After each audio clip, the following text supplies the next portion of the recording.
we're going to get right into it. And this is really about you folks out in the audience, you pro fitters, whether you are working for a shop, whether you're working for a team, whether you have an independent pro fitting service. We want to make sure that you know as much about the Aerolab technology as we can convey to you in this symposium here today. Without further ado, I'd like to hand it over to the two co-founders of Aerolab Tech, Chris Morton, PhD in engineering. He is one of the co-founders, as well as the CEO, Kelly Zwerich. Over to you, Chris and Kelly. Thank you, Steve. So what I'm going to do is I'm going to do a quick introduction about the company itself, and through this whole period, we're going to be going through case studies like Steve mentioned and pricing. But the thing is about education. So after I do a little bit of that, we're going to start getting into a high level of the technology, the sensor. Chris is going to get into that a bit. So from a company standpoint, we started this project about three and a half years ago. And the intent was to use this for product development in regards to sports performance cycling. Now, one of the things that we had as an underlying mission or a mandate was assume nothing. And so as we were developing the technology, we didn't assume any of the factors in the equation, whether it was rolling resistance and so forth and so on. And so that was the key indicator of developing the technology. And through that process over the last 2.5 years, we've been actually working in the shadows with a lot of companies, developing products which you're starting to see come out now. There was a bit of a touch on a few products, but you're going to start seeing this next evolution of aerodynamics in a real world environment. So from that standpoint, I think what we should do is Chris will talk a little bit about the high level on how the sensor works overall, and then we're going to dive into some comparisons, because that's exactly what you guys are all thinking. What differentiates you and your product overall? So, Chris, I can give a quick overview of what the sensor is all about, what it does, how it works. So the Aerolab sensor, it's here in front of me, and you'll see it a few times throughout the video today. The idea behind the sensor is essentially taking aerodynamic testing to the road, so that you can use the sensor to evaluate your aerodynamic drag and your rolling resistance properties while you ride. And you can test different equipment out, you can test different body positions, you can test a variety of different scenarios in order to see what's most efficient for you on race day. And so effectively it pairs with your power meter, it pairs with your speed cadence sensor as required. And we've set it up so that you follow a very straightforward protocol in order to get good quality aerodynamic testing done with it. And so I'll spend time talking about our sensor, answer questions on it, as well as talk a lot about the other leading technologies. If there's anything else I should add to the operation, Kelly? No, I think one of the key, again, when we were developing this technology was for it to be highly accurate. So this is lab grade, this is automotive grade in its technology. And then the other factor is it's the ease of operation. So there is a lot of complexity in making something operate simple. So that comes down to the iOS application, the technology, which we'll be touching on. But I think that's the key factor is highly accurate and ease of operation is, I think, the things that people are going to really hone in on. So that's right. Yeah. And I think the accuracy piece is something that we're going to talk about quite a bit, particularly when there's other products on the market that you can try to compare against. For example, you have wind tunnels, you have track testing within a velodrome, the timing systems, you have 3D scanning systems, and you also have other field measurement devices that you might want to compare to and say, how does this compare and how does it present from a business standpoint? How can I use this as a coach or a fitter or a team? And also, how can I use this to improve the performance of the athletes? And to what degree can I do that? And I can say without a doubt, our goal with this was to ensure that any athlete could make 95% or more of any possible changes they desire, either in clothing or equipment or body positioning, and be able to do it in the field with a device like this without having to spend huge dollars and go to a wind tunnel, or without having the inconvenience of flying to a velodrome and trying to find where they could access a velodrome, or having to do any kind of specific measurements with like a 3D scanning system. So if you want, Kelly, I'll dive into the details of each of these, do a bit of an overview. Yeah, and I think that's great. And I think one thing that we also want to get across is this technology will not replace like a wind tunnel. There's a function and an application, the velodrome and so forth. And so that's the other thing, is we are learning from an engineering standpoint that it just brings another level for product development and refinement for performance athletes. But at this point, Chris, dive on in. Sure.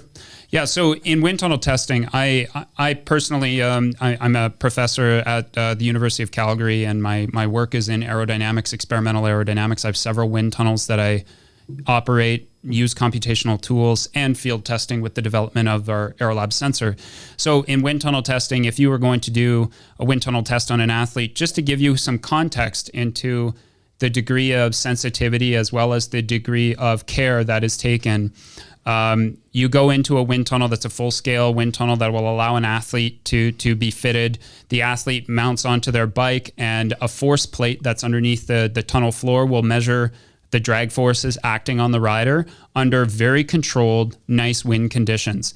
Now, these nice controlled wind conditions can usually be varied, but that takes time. But typically, when you're measuring the drag, you would measure it for a given speed and a single angle of attack, like zero angle of attack. So the rider's just facing forward. He's potentially in a fixed position, or he might be pedaling. So he or she might be wearing certain equipment or in a certain body position that's desirable for testing. And you would acquire, for every wind tunnel measurement, you would acquire data for something like 30 seconds or so. And so that will give you one CDA value. So this is to give you the context that CDA, or an aerodynamic drag, is not something that is instant. It's not something that you get every second by second or every moment by moment. You see CDA changes and you expect to display them to you. It's something that's gathered over time, and the data is collected even in a wind tunnel environment in that matter. Now, when you get out of the wind tunnel and you go to another technology, this can be expensive, of course, going to a wind tunnel. And maybe, Kelly, before I jump to the next technology, you can talk about the challenges. Yeah. A few of the challenges from like just application of that, and again, it's like engineering. We use San Diego low speed. Everybody knows that in this group. Is that not only do you have to basically pack up, get there, and so forth, and there's great value, high accuracy, but I think the biggest challenge we have heard from a lot of athletes and so forth is they're not actually outputting their power watt output. Creates a noise to the data that creates a problem. The other one that was very interesting that is the athletes will start to get chilled, or they'll get cold because they're actually not outputting. So those are a few of the challenges of getting there logistically. Again, looking at your customer's profile is the time, a couple days travel and so forth, where you fundamentally with technologies that are available like ours, you're basically able to do the testing there. So that's probably the key takeaway with velodrome and wind tunnel. I would tend to agree. Also, to add to that, oftentimes an athlete will have an opportunity to go to a wind tunnel maybe once a year, twice a year if you're lucky. And this is just more recently, they're getting lucky enough to have these opportunities to go to wind tunnels once or twice a year. And the memory of that position when they go to the road 6 months later is lost because of minor changes in their fitness and their flexibility, and how they could potentially adapt to an even better position, or maybe they would desire to adapt to a better position, but they're not really sure if it's going to be better performing, and they don't have time to be spending weekends and weekends in wind tunnels. Yeah, and I guess I would correlate also to velodrome. The fact is you have limited time, resources. That's right. To do that, and you're totally right. If you're dealing with an A race that's a couple months down the road or whatever, and your existing injury, as the fitter, you want your optimal position where you eventually want to get that athlete to that. And to your point is you're limited on time, cost, and access to the facility. So, to that, I guess that would be the segue into velodromes now. Yeah, exactly. So when you move to a velodrome, this is, they're typically run with a timing system. A good example of one of these timing systems is the Garmin Track Aero system, formerly the Alpha Mantis timing system. And this is truly a timing system. There's sensors that, again, are connected to your power meter. reading power meter data, as well as your speed data from a speed cadence sensor, and then also timing you as you move around the track. In order to back out what your aerodynamic drag must be. And the way that they back that out is by making some pretty fair assumptions. In a velodrome, your elevation really isn't changing that much. So you can safely either assume or account for the small variations in elevation as you move around the track, and the net elevation change is really zero. So there's zero change in energy in terms of climbing and descending. And so that makes things quite simple. Also, you can assume that the wind flows are minor. And so you could just simply say that however fast they're moving along the ground, that is the wind speed that they're encountering as well. So you can safely not necessarily require the use, or you could make the assumption that you don't need the use of a wind sensor. Although we do have some data showing that in and out of the corners, you do actually experience different wind in a velodrome, and you would only be able to see that with a system like ours. But in any case, these timing systems are highly accurate in terms of your overall efficiency going around that track. How fast you're going around that track is dictated by your power output and the drag acting against you. So it is an effective way to test different positions at zero yaw and test different performance in those conditions. Now, some athletes, a lot of athletes, I would suggest, particularly ones interested in aerodynamics in the triathlon, Ironman, 70.3 sort of communities, and even some road cyclists have zero experience riding in a velodrome. And that can be quite challenging. Quite often an athlete will spend 30, 40 minutes just to be able to get comfortable with the bank angles coming in and out, and their positioning therefore is affected. And it's unclear whether the positioning they achieve in that velodrome is something that's comfortable or sustainable outdoors. And perhaps they could have even gone more aggressive in the positioning in the velodrome, but they were simply too uncomfortable with the navigation. Yeah, and to that point, that's actually really interesting. So when I was down in Los Angeles doing some velodrome testing with Jim Mountain, one of the pro athletes we were working with that was the challenge. They'd never been on a velodrome before, and there were some of those things, for example, traveling at high speeds of 40 kilometers an hour in a tight corner was very difficult. So it took them a lot of laps just to get comfortable. And then the other thing we really noticed, the two that we really noticed was that there was an inherent habit of lifting up their head when they go in the corner, which meant that whole lap was kind of thrown out of the data set. But to Chris's point is that their body English was really different on the velodrome than when they were comfortable out on the road. So that didn't correlate really well. They could get aero data, but it didn't correlate really well to how they performed when they were racing. So that was a very, very interesting learning curve, I guess, is for athletes who aren't. So from a track system, it is excellent for track athletes. But like Chris said, we are actually learning a lot of interesting data points on how the centrifugal force is changing in the corner, how certain things are changing, that potential yaw is developing at the very high speed. So there's a lot of learning data that we are definitely advancing on, which is interesting. But getting back to the velodrome, feature benefit compared, again, you got to travel to a location like a wind tunnel. But a couple other points are, again, that athlete might not be comfortable in it. But again, its accuracy is definitely really is fundamentally the gold standard we have to go against right now. That's right. And, to that point, to kind of add to it, is a lot of the validation we've done now with a lot of the pro teams that are using our technology heading into the tour and so forth. That was actually what they did, is they took our technology simultaneously against a velo timing system, and then they were okay.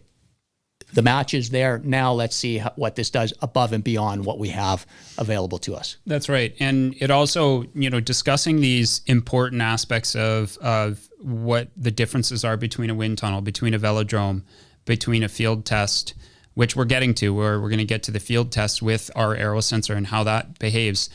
You don't always expect anymore to get the same results. It is tough to do sort of that comparison of say, I'm getting a result in the wind tunnel.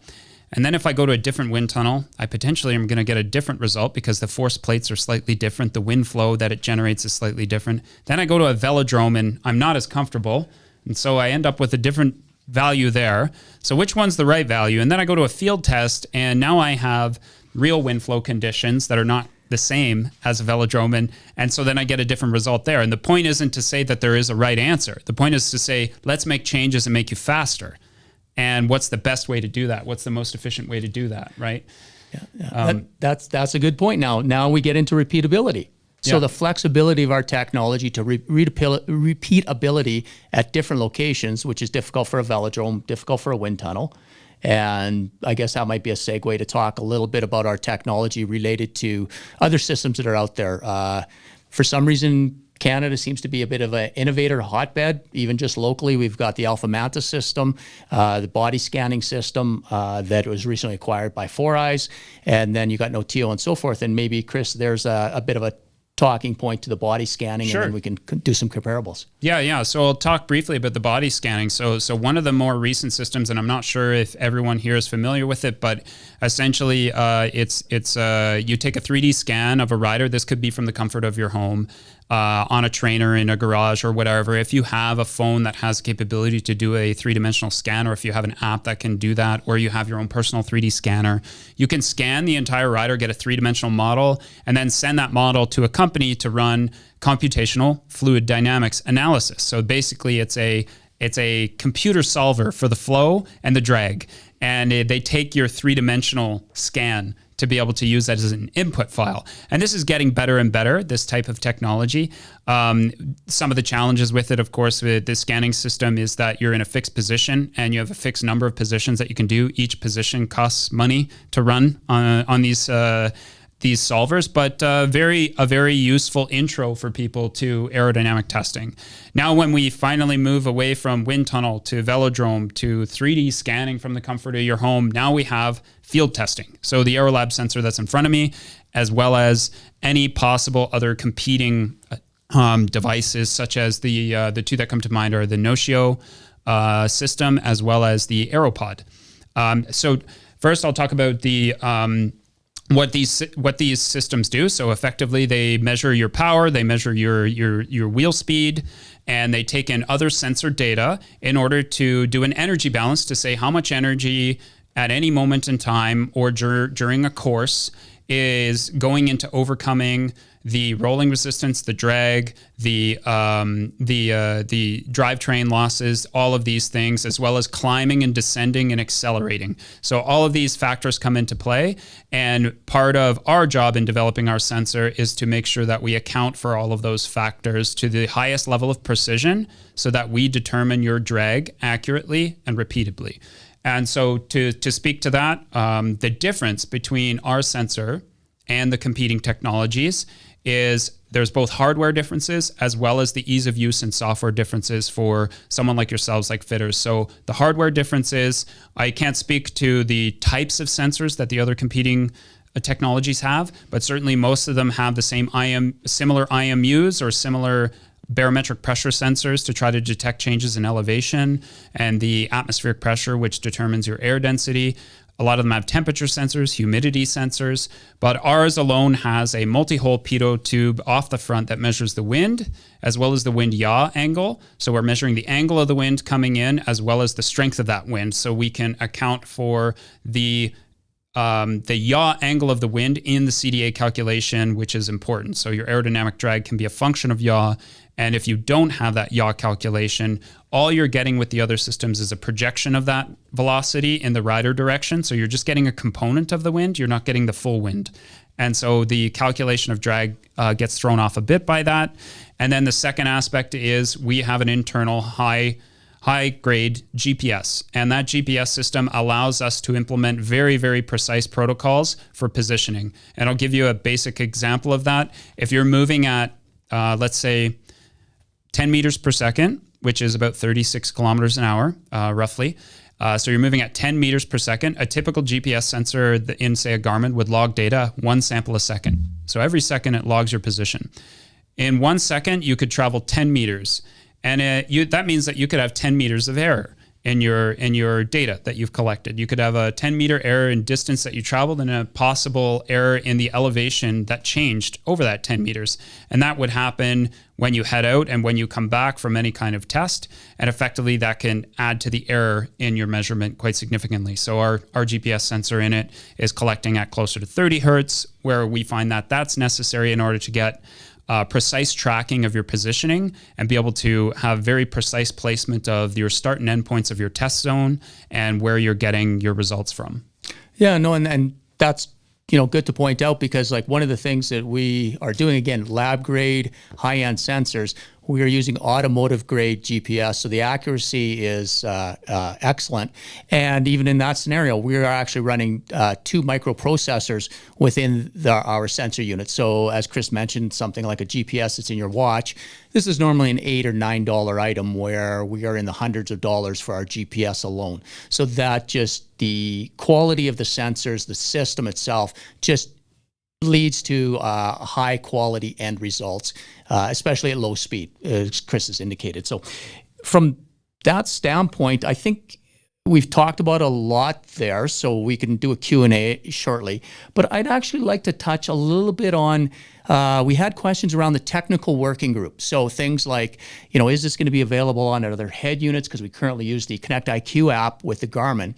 And so I'd like to kind of do a little bit of an education on that. So we are involved with the Garmin technical working group related to the aerodynamic systems coming out here. But one of the challenges that we're running into, and why it was important what we just talked about from a competitor standpoint, is there needs to be standardizations of certain attributes amongst all of us. So for power meter, for example, there's certain power, related to the strain gauge. What's happening right now is not all of the manufacturers, for example, do yaw or certain other things, or rolling resistance called CRR. So that is one of the first challenges that are happening right now, is to have an agreement amongst the other manufacturers to develop a standardization. And the standardization leads into something that everybody's familiar with called the fit file. So that's where Garmin is a little bit in a holding position until the standardizations can be somewhat agreed to before they go down this road. So that led us to develop the Connect IQ app, which works on a Garmin head unit, and we're adapting it also for watches, so that if somebody's in a tight cockpit, they can use a Garmin watch and so forth. So these are things that will be coming out in the near future. But we're also working with some of the existing manufacturers, Wahoo and Hammerhead and so forth. But the challenge from their end is that it ends up being a custom solution. So you're really starting to build a custom solution for each one of the existing manufacturers. So it definitely has to be a process and a relationship where they see the value. So kind of wanted to really touch on that, because that's been a question coming up and quite frequently. You'll see before we go to the question period that, after the question period, we'll talk about how the Garmin Connect IQ app is used. But fundamentally, the Connect IQ app is only an instruction set. It's not there for logging the data. It's only there to tell the rider what to do. So it's very much a passive device. And so the system is relatively simple in that sense, in terms of being able to be portable to other devices. The key is in getting that relationship and moving forward with it. And when it comes to the fit file, effectively all your sensor data, no matter what it is, has to be standardized in how it's collected with an ANT Plus sensor or a Bluetooth sensor. And right now, the ANT Plus protocols for aero sensors simply don't exist. They're still in development. And so we're still waiting on the standardization so that companies like Wahoo or companies like Hammerhead can adopt that standardization and then can have it included in their head units. Yeah. I'm seeing a lot of questions coming into the chat, and I don't know if it would be a good... This would be a great time for Steve. Why don't you throw some questions out there, and we'll see what we can do.